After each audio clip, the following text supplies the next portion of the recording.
그래도 시차가 아틀란타하고 1시간 있어서 조금 여유 있게 제가 옵니다. 그렇지 않으면 좀 급할 텐데 여러분 만나뵈서 반갑습니다. 몇 주 전에 조 목사님 저한테 말씀을 부탁하면서 이런 얘기를 하세요. 목사님, 그때가 독립기념일 때라 또 근처에 회사들이 이렇게 휴가를 다 떠나는 때라 교인들이 많지 않을 것 같습니다. 그래서 제가 염려하지 마십시오. 제가 빈말로 한 얘기가 아니고 진심이에요. 전혀 염려하지 마십시오. 네. 하나님께 드리는 예배에서 가장 중요한 게 뭡니까? 숫자요? 그거 우리 눈에는 그렇죠. 헌금도 아니고요. 설교 중요하죠. 그러나 그것도 그렇게 중요하지 않아요. 기도하고. 정말 중요한 것은 예배를 드리는 자들의 마음이 한결같이 하나님 감사합니다. 오늘 집사님 기도대로 하나님 이런 복된 날 주셔서 예배하고 찬양하게 하고 몸과 마음이 쉬고 주님을 말씀을 생각하고 나를 돌아보는 시간 주셔서 감사합니다. 그 마음만 있으면 하나님이 그 예배를 받으시는 겁니다. 아멘. 저는 확신합니다. 우리 오장로님도 그렇고 저한테 또 오장로님도 출타라고 알려주셨는데 목사님 멀리 있지만요 이 시간에 같은 마음으로 예배하는 자들이 계실 거예요. 그 이상 바랄 게 없습니다. 우리가 같은 마음으로 하나님 앞에 오늘 예배드리면 성령께서 이 자리에 감동해 주시고 예배가 하나님께 연락되고 흠양되는 예배, 우리에게 감사와 기쁨이 넘치는 예배가 될 줄로 믿습니다. 아멘. 마태복음 13장은 참 성경에서 중요한 곳이에요. 왜냐하면 13장을 쭉 읽어보면 예수님이 친히 천국을 우리에게 소개해 주시는 책이기 때문에 마태복음 13장이 중요합니다. 천국이 이런 것이다. 그러면서 13장에 보게 되면 예수님이 11절에 이런 말씀을 하세요. 천국의 비밀을 너희들이 아는 것이 너희들에게 허락되었다. 그러니까 예수님이 천국이 쉽게 알 수 있는 것이 아니라는 것을 전제로 깔고 있어요. 천국의 비밀을 너희들이 알기를 내가 원한다. 중요한 얘기 아닙니까?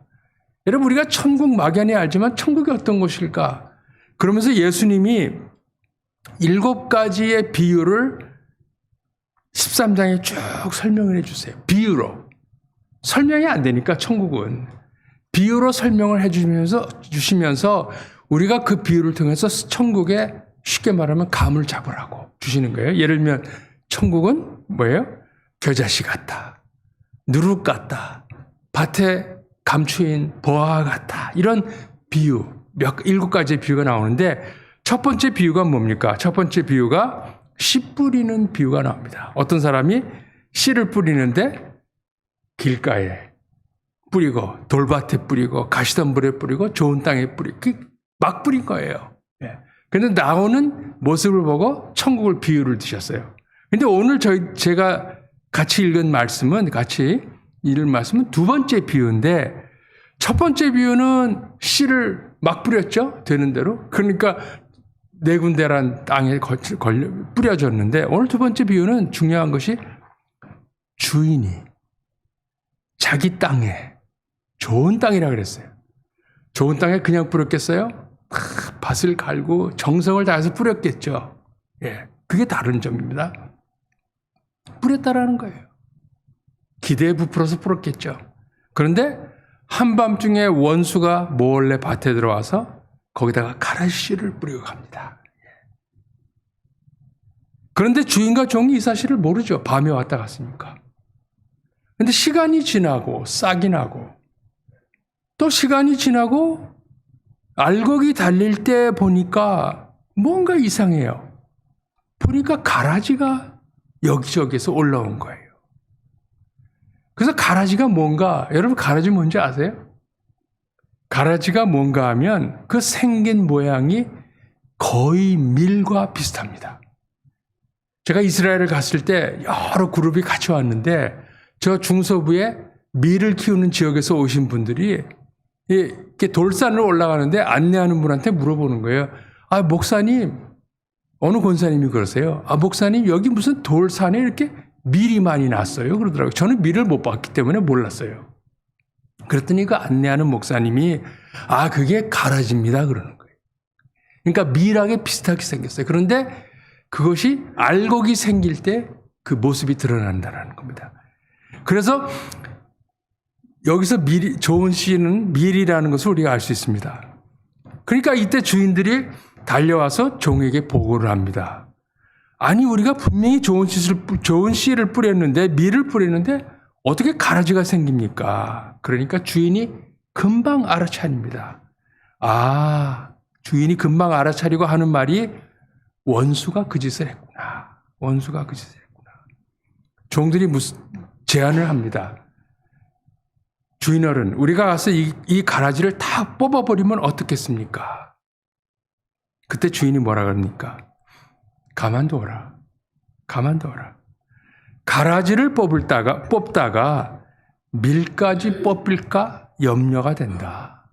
그러면서 하시는 말씀이 추수를 할 때에 분리해서 나중에 우리가 정리할 것이니라. 그렇게 주인이 얘기를 합니다. 예수님은 오늘 본문 다음에 36절 이하에 가게 되면 이 비유의 의미를 예수님이 실제로 설명을 해 주십니다. 그것이 뭐냐면 예수님께서 천국의 복음의 씨를 하나님이 친히 창조하신 좋은 이 세상에 뿌리셨다라는 겁니다. 천국의 씨앗을. 그런데 마귀가 몰래 교묘하게 찾아와서 거기다가 죄의 씨앗을 뿌렸다.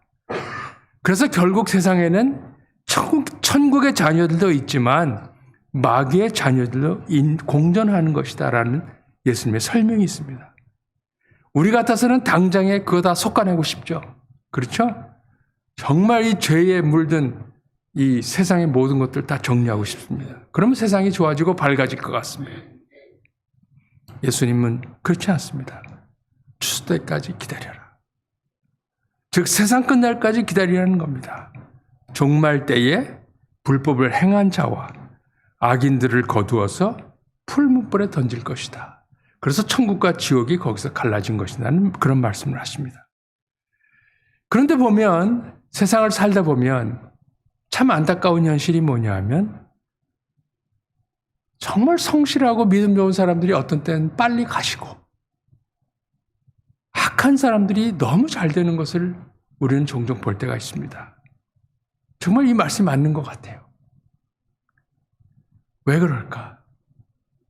하나님께서는요, 모든 사람들을 구원하시기를 원하셔요. 그래서 기회를 주시는 거 아닌가? 그들도 회개할 수 있도록. 그런 생각이 드는 것이 어쩌면 당연한 것 같습니다. 그래서 이것이 바로 본문이 갖고 있는 우리가 알고 있는 전통적인 의미, 예수님도 하셨던 그런 의미입니다. 그런데 오늘 본문에 나오는 단어의 중요한 단어가 추수 때라는 단어입니다. 즉 종말, 마지막 때라는 것이죠. 예. 그런데 이 추수 때라는 단어의 의미가 세상 끝 아닙니까? 근데 이것을 한번 우리 인간에게 적용을 한번 해보면 좋을 것 같아요. 인간에게 하게 되면 이 추수 때라는 것은 우리의 죽음을 말하겠죠. 결국 죽으면 우리가 천국 아니면 지옥을 가겠죠. 예. 그렇다면 좋은 밭은 뭔가? 그것은 나라는 인생의 밭입니다. 나라는 인생의 밭에도 어떻게 보면 곡식 같은 것이 있고 가라지 같은 것들이 있다는 겁니다. 인생에서의 곡식은 무엇일까요?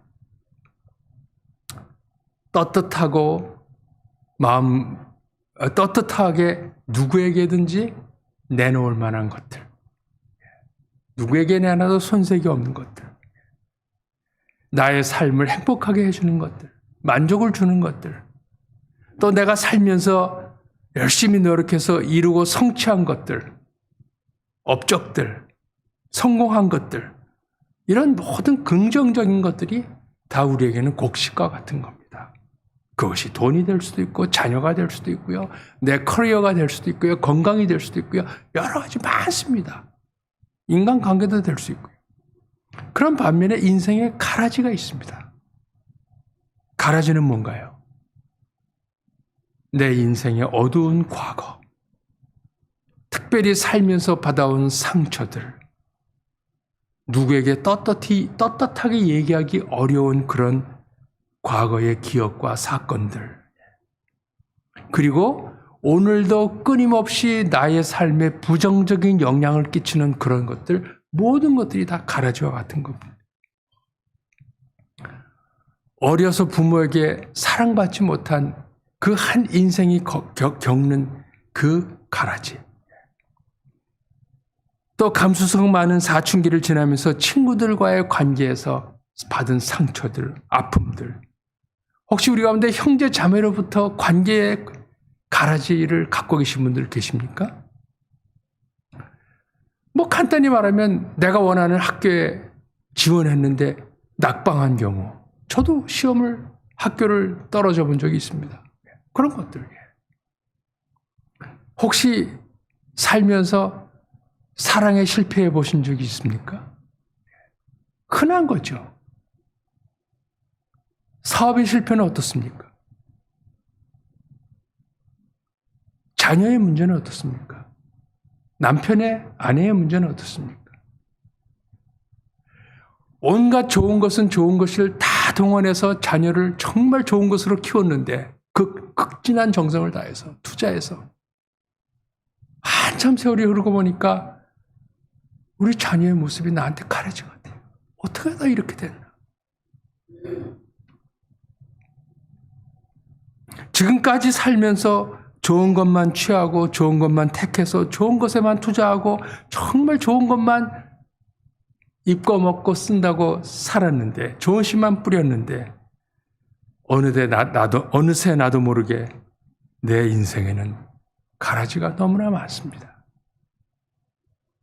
우리는 이럴 때 드는 생각이, 이 가라지 다 뽑아버리면 문제가 해결될 것 같은 생각이 쉽게 듭니다. 그래서 가장 흔하고 쉬운 방법이 뭐냐면, 일반적인 방법이 내 그 내면의 상처와 어두운 과거들, 문제들을 다 숨깁니다.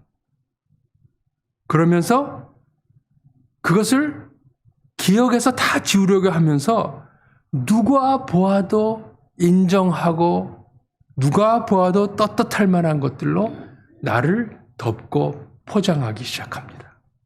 그것이 돈이 될 수도 있고요. 외모가 될 수도 있고요. 좋은 차, 좋은 집이 될 수도 있고요. 그게 나쁘다는 얘기 절대로 아닙니다. 이런 것들로 우리를 치장하기 시작합니다. 포장하는 거죠. 그러면서 어떻게 해서든지 나의 가라지와 같은 상처와 관련된 모든 기억들, 사건들, 사물들로부터 나를 단절시키려고 합니다. 그러면서 가라지와 같은 과거, 가라지로부터 생기는 현실의 문제들을 철저하게 부인하고 미워하고, 그러면서 좋은 것만 가지고 살아가는 자세, 이것이 바로 가라지를 뽑는 것과 같은 겁니다. 근데 오늘 예수님 뭐라 그러셨죠? 예수님은 뽑지 말라 그랬어요. 그냥 둬라. 왜? 이유가 있죠. 이유가 뭐죠? 가라지를 뽑다가 곡식까지 뽑힐까 염려가 된다 그랬어요. 여러분, 곡식과 가라지는 겉으로 보면 따로 올라와 있지만 밑에 내려가면 뿌리는 다 엉켜 있습니다. 여러분, 우리 인생의 가라지도 마찬가지입니다. 겉으로 보기에는 이건 가라지고 이건 곡식이야, 뽑으면 될 것 같죠? 삶의 내면의 깊은 곳에 가십시오. 다 얽히설키 얽혀 있습니다. 잘못 뽑았단 좋은 것까지도 다 제거가 되고 좋은 것까지도 나쁜 영향을 미친다는 겁니다. 그래서 가라지를 놔두라는 겁니다. 그러면 언제까지 놔둡니까? 오늘 예수님 하신 말씀이 추수 때까지 둬라.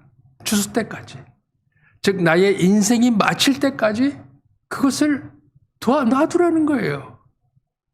이 무슨 뜻이에요, 그러면? 이거 어떻게 해요? 너무 힘들어 죽겠는데, 괴로워 죽겠는데, 이걸 그냥 놔두라고요? 예. 여기에 바로 신앙에 하나님이 개입하셔야 그 놔두고 죽을 때까지 가는 것이 제대로 되는 겁니다. 다시 말해서 죽을 때까지 그 가라지를, 인생의 가라지를 나의 일부분으로 인정하고 끌어안고 가라는 뜻인 것입니다. 그럼 힘든데요. 하나님 이거 너무 힘들어요. 죽을 때까지 이거를 끌어안고 가기에는 너무 힘들어요. 그럼 어떻게 해야 됩니까? 말씀드린 대로 그 가라지가 나의 일부분이라는 것을 인정하는 게 첫 번째고요. 그걸 인정하다 보면 예전에는 내가 좋은 것이라고 생각해서 그렇게 살았는데 그때 내가 생각을 잘못했구나. 그런 느낌이 옵니다. 그걸 확인할 수 있습니다. 그러면 내 자신을 용납할 수 있습니다. 내가 의도적으로 그런 거 아니잖아요. 내 생각에는 당시에 내가 미숙하고 철이 덜 들고 생각이 짧아서 그렇게 했는데 지금 생각하니까 그때 그게 그렇게 좋은 결정이 아니었네. 예. 지금 생각은 후회가 되죠. 그러나 그것을 내가 가라지를 인정하는 순간, 나의 삶의 한 부분으로 인정하는 순간 내 자신이 용납이 되는 겁니다. 내가 그때 잘못했구나. 생각이 짧았구나. 그런 것을 용납하고 용서하게 되면서 자기 자신과 그동안은 내가 너무 많이 비웠어요. 내가 왜 이렇게 살았나.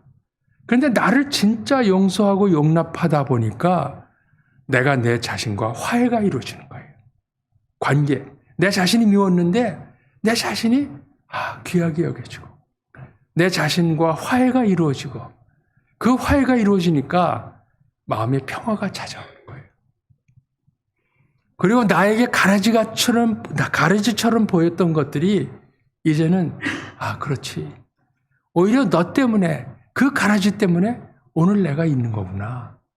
그것을 긍정적으로 볼 수 있는 마음의 자세가 생긴다는 겁니다. 그래서 이것은 말씀드린 대로 신앙의 힘이 아니고는 하나님이 개입하지 않고는요. 쉽게 되는 일이 아닙니다. 끌어안고 죽을 때까지 간다라는 것이. 그러나 하나님이 개입하시면 그 가라지 같은 것 때문에 내 자신과 화해가 이루어지고 나에게 가라지가 되었던 사람들과 화해가 이루어지고 그 안에 참된 평화가 우리 가운데 찾아온다는 겁니다. 창세기에 보게 되면 아브라함의 스토리가 등장합니다. 12장에 보게 되면. 근데 그때 아브라함이 창세기 12장의 특징은 아브라함이 가나안으로 이민을 들어갈 때의 상황을 설명한 거예요. 그런데 사실 아브라함 창세기 12장에 보게 되면 아브라함이 첫 번째 이민을 가는 게 아니고 두 번째 가는 것이라는 것을 우리가 알 수 있습니다. 11장 마지막에 보게 되면 아브라함이 고향이 원래 갈대아 우르입니다. 갈대아 우르가 지금의 쿠웨이트 지역이죠. 여러 해 전에 전쟁이 났던 쿠웨이트인데 거기서 태어나서 한참을 살다가 장성에서 결혼을 한 후에 그 온 가족이 하란, 지금의 이라크 북쪽입니다. 이라크 북쪽은 아니고 이라크 바그다드 그 근처입니다. 거기까지 이민을 갑니다. 그런데 첫 번째 이민을 가서 하란에 가서 오래 살았습니다. 그런데 창세기 11장 마지막에 보게 되면 이런 가족사가 나옵니다. 아브라함의 아버지 데라에게 자식이 셋이 있었다. 그렇게 나옵니다. 그래서 자식이 누구냐면 아브라함과 나홀과 하란이었습니다. 근데 그 스토리를 11장 마지막에 보게 되면 그 세 명의 형제 가운데에 아브라함에게만 자식이 없었습니다. 예. 그래서 창세기 12장 4절을 보면 벌써 떴는데 보게 되면 12장 4절에 이렇게 되어 있습니다. 아브라함이 두 번째 그 이라크 지금의 바그다드 그 북쪽 지역에서 이스라엘 가나안 지역으로 들어갈 때의 상황을 설명을 했는데 이렇게 되어 있죠. 이에 아브라함이 여호와의 말씀을 따라갔고 롯도 그와 함께 갔으며 아브라함이 하란을 떠날 때에 75세였더라. 여기서 중요한 게 75세입니다. 떠나는 얘기는 제가 드렸고요. 자, 75세에 두 번째 이민을 떠납니다. 물론 그 당시에 장수한다 그러지만 제가 이제 68이거든요. 전 지금도 어디 이사 가려면 못 갈 것 같아요. 75세 이사를 가요? 쉬운 일 아니에요. 근데 두 번째 이민을 가요. 여러분, 그런 자식이 없어요. 75세까지. 75세에 자식이 없다. 이게 중요한 겁니다. 여러분, 인간은 예나 지금이나 동양 사람이나 서양 사람이나 거의 사는 모습들이 비슷비슷합니다. 성경에 기록이 없지만 75세 동안 자식이 없다라는 것은 아브라함이 자식 때문에 얼마나 고민을 했고 힘들었을까를 역으로 짐작할 수 있는 표현입니다. 75세. 75년 동안 아브라함은 어떻게 하면 나도 동생들처럼 자식을 낳아서 남부럽지 않게 살아볼까? 성경에 그 얘기는 없지만 아마 당시에 용하다는 의사 있으면 찾아가서 다 맥도 짚어봤을 것이고요. 약도 한치 저 먹었을 것이고요. 뻔해요. 예, 그랬을 겁니다. 또 어느 집에서 늦둥이를 봤다 그러면 가서 어떻게 늦둥이를 봤냐 물어봐서 노력도 했을 거고요. 그런데 그 결과는 여전히 자식이 없습니다. 여러분, 사라의 느낌이 어땠을 것 같아요? 남자분들은 모르겠지만 예전부터 한국에서는 아기를 못 낳으면, 특별히 아들을 못 낳으면 누구 잘못이에요? 아내 잘못이에요. 쫓아내도 할 말이 없어요. 남자 때문에 아기가 안 쓸 수도 있는데 무조건 여자가 다 뒤집어 쓸 때예요. 사라의 심정은 어땠겠어요? 무슨 얘기예요? 결국 아브라함에게는 그 인생의 가라지가 자식이 없는 겁니다. 나도 좀 자식 갖고 싶은데 하나님은 왜 나에게 이걸 안 주시나? 내가 뭐 잘못한 것도 없는 것 같은데. 그렇게 노력하고 나름대로 하나님 앞에 기도도 소원도 많이 빌었을 텐데 자식이 없는 것. 근데 아브라함이 어느 날 그것을 현실로 받아들이는 겁니다. 그동안은 어떻게 하면 자식을 가질까 그 궁리만 하고 살았는데 어느 날 뻗떡 드는 생각이 자식이 꼭 있어야 돼? 아니, 없는다고 내 인생이 끝나는 것도 아닌데 자식이 없는 게 나에게 부끄럽고 수치고 어떻게 보면 가라지지만 그렇다고 내 인생이 망가진 것도 아닌데 꼭 있어야 돼? 없으면 어때? 그런 생각을 했다라는 겁니다. 물론 성경에 그 얘기는 안 나와요. 그래서 하나님이 원하시면 난 이대로 자식 없어 살아도 좋다. 아마 그 생각을 했을 겁니다. 그러니까 거기에 마음의 평화가 찾아오는 겁니다. 자신이 미워지고 막 그런 것들이 용납이 되고 용서가 되면서 마음의 평화가 찾아오니까 어떤 일이 생겨요? 하나님의 음성이 들리는 겁니다. 그래서 하나님의 음성을 듣고 길을 떠나는데 너무 확실한 음성이니까 75세에 아무로 떠나는 이유가 없습니다. 하란에 익숙한 땅입니다. 편안한 땅입니다. 거기서 살다가 죽으면 됩니다. 그러나 하나님의 음성이 너무 확실하니까 그는 75세에 두 번째 이민을 가고 결국 믿음의 조상이 됐다라는 겁니다. 여러분, 세상에 상처가 없고 어두운 구석이 없고 굴곡이 없는 인생이 어디 있습니까? 다 정도 차이죠. 다 인생의 가라지는 누구나 다 있습니다. 그런데 중요한 것은 우리가 하나님을 믿는다 할 때에는 그 나의 인생의 어두운 부분, 어떻게 보면 숨기고 싶은 부분, 냄새나는 부분, 그리고 잊어먹고 기억에서 싹 다 지우고 싶은 그것을 하나님께 보여드려야 하나님을 믿는 의미가 있고 그때에 비로소 하나님이 나를 향하시 주시는 음성이 명확하게 들린다는 겁니다. 즉, 그 가라지를 내 인생의 밭에 인생의 여정의 삶의 일부분으로 인정을 하고 오히려 그것이 없었다면 오늘 내가 없겠구나라는 긍정적인 자세를 갖고 곰곰이 자신을 돌아보면서 부족했던, 미숙했던, 철없었던, 생각이 짧았던 그런 시간들을 오히려 돌아보면서 내 자신을 용서하고 나와 화해하고 이웃과의 관계를 화해하면 그곳에는 놀라운 평화가 찾아와서 오늘 아브라함처럼 그동안 하나님 계속 말씀하셨을 거예요. 그러나 아브라함은 그 음성이 들리질 않았어요. 그러나 아브라함이 그 가라지의 문제를 해결하고 나니까 하나님의 음성이 들리기 시작했고 그 음성이 너무나 명확하니까 그 고령의 나이에 이민을 가게 되는 겁니다. 여러분, 우리 혹시 기도를 그렇게 하는데 가라지 때문에 하나님의 음성이 안 들리시는 분 계세요? 한번 그 가라지를 보는 시각을 한번 바꿔보시기 바랍니다. 예, 아파요. 가라지가 오늘도 나를 아프게 해요. 그러나 그 가라지를 다시 한번 생각을 바꿔서 그래, 내가 이제부터는 너를 내 삶의 한 부분으로, 인생의 한 부분으로 인정하고 끌어안고 죽을 때까지 갈게. 그러면서 한번 기도해 보십시오.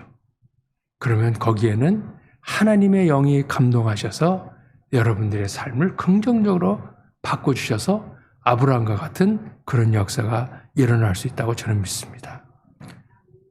여러분, 이런 곡식과 가라지의 문제는 개인에게만 있는 것이 아닙니다. 교회라는 공동체에도 있고요. 국가에도 있을 수 있습니다. 제가 이민 온 지 45년 됐습니다. 청춘을 다 여기서 보냈습니다. 가만 보면요, 이민 교회 또 나아가면 이민 사회가요, 너무 상처가 많아요. 상처가. 예. 그 상처 때문에 이민 교회, 이민 사회가 너무 깨져 있고 흐트러져 있어요. 그냥 겉으로는 아무 일 없는 척. 예. 저쪽에서 아는 사람이 오면 교회에서도요. 예. 좀 제가 섬겼던 교회에 그런 일이 있어요. 본당에서 체육관 내려가는데 좀 껄끄러운 교인이 올라오면 길 건너서 저쪽으로 가요. 예. 같은 교회에서도. 아무 일 없는 척 덮어놓는다고 해결되는 거 아닙니다. 그러나 그것을 한번 인정해 보시고 한번 자세를 한번 바꿔보십시오. 교회도 마찬가지입니다. 교회 역사에 가라지와 같은 시간들이 있었습니까? 있을 수 있어요. 예, 왜 인간이니까. 그러나 한번 그것을 시각을 바꿔서 우리 교회 역사에 부인할 수 없는, 부정할 수 없는 어떤 어두운 시간들이 있었다. 인정을 한다면 예, 그것을 통해서 하나님께서 주시는 음성을 교회가 들을 수 있습니다. 저는 국가도 마찬가지라고 생각해요. 저는 한국 뉴스를 들으면, 여러분 한국 뉴스 듣죠? 너무 마음이 아파요. 어쩌다가 나라가 이렇게 발전하고 세계 10위권이라는데 그 수준을 보면 많은 분들은 그래요. 딴 건 다 발전했는데 정치만 발전 안 했다. 저는 그렇게 생각하지 않아요. 아니, 정치인들이 누가 뽑아서 정치인이 돼요? 국민들이 뽑잖아요. 아니, 인간에서도 말종 인간이 정치를 하면 그게 들어댔으면 그 다음에는 뽑히면 안 되는 게 맞잖아요? 그거 누가 뽑아줘요? 우리 동네 사람이라고 뽑아줘요. 막걸리 한 잔 사줬다고 뽑아줘요. 그게 국민 수준이에요. 미안합니다. 이런 얘기해서. 제일 힘든 게 뭐냐면 저는 이 편 저 편 아니니까 마음 놓고 얘기해요. 저는 이 좌도 아니고 우도 아닙니다. 솔직하게 제가 자신 있게. 최근에 뉴스를 듣다가 깜짝 놀란 건데 옛날 대통령 가운데 전두환 대통령을 대통령이라고 안 부르더라고요. 뉴스에도 전두환 씨. 저는 전두환 대통령 그분을 절대 존중하지 않습니다. 존경하지도 않고요. 역사에 절대로 나오면 안 되는 대통령이 나왔습니다.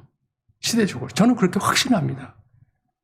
그 당시 그렇게 안 됐었으면 나라가 아마 많이 좀 성장하지 않았을까 그런 안타까움이. 전 그때 젊은 혈기도 있으니까 그랬는지 모르지만 그 정도지만 대한민국 역사에 과거의 어두운 부분입니다.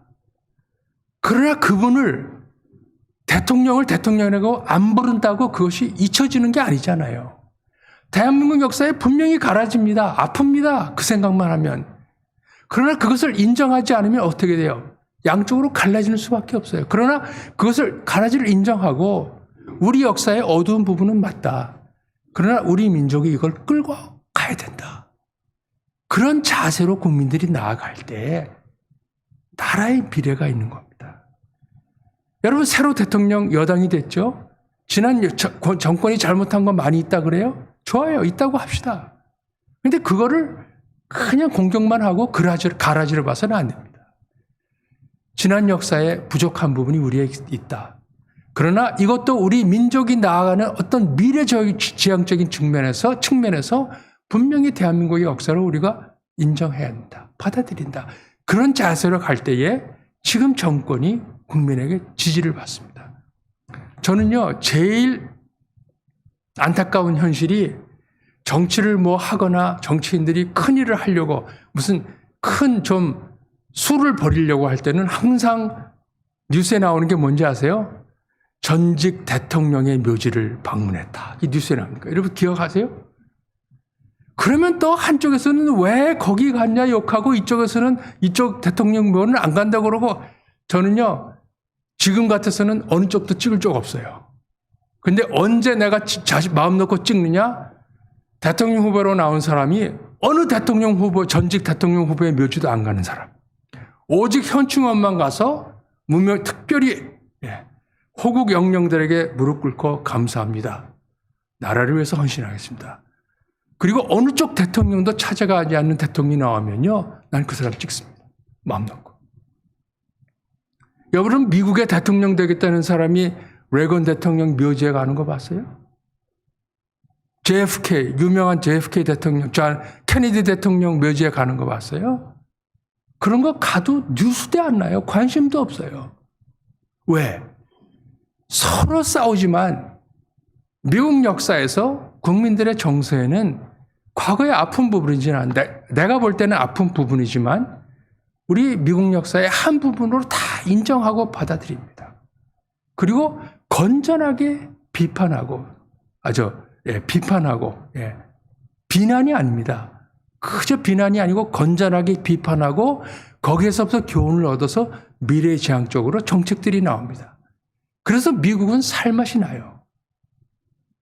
국가도 그렇습니다. 그래서 저는 대한민국이 정말 이 가라지의 의미를 좀 깨달았으면 좋겠어요. 뒤편 내편 싸우지 말고 아무리 헐뜯어 보십시오. 저쪽 사람이 이쪽으로 돌아오나 이쪽 사람이 저쪽으로 가나 절대 안 갑니다. 아픈 과거를 민족의 역사의 가라지로 받아들이고 그래 그런 일이 없었으면 좋겠지만 이미 있었던 거 어떡하냐.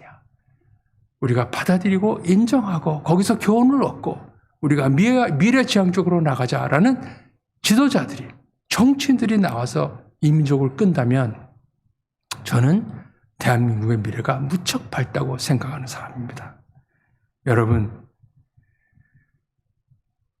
몽고메리 한인 장로교회 교우 여러분, 말씀드린 대로 개인이나 교회나 국가나 사회나 가라지가 없는 곳은 한 군데 없습니다.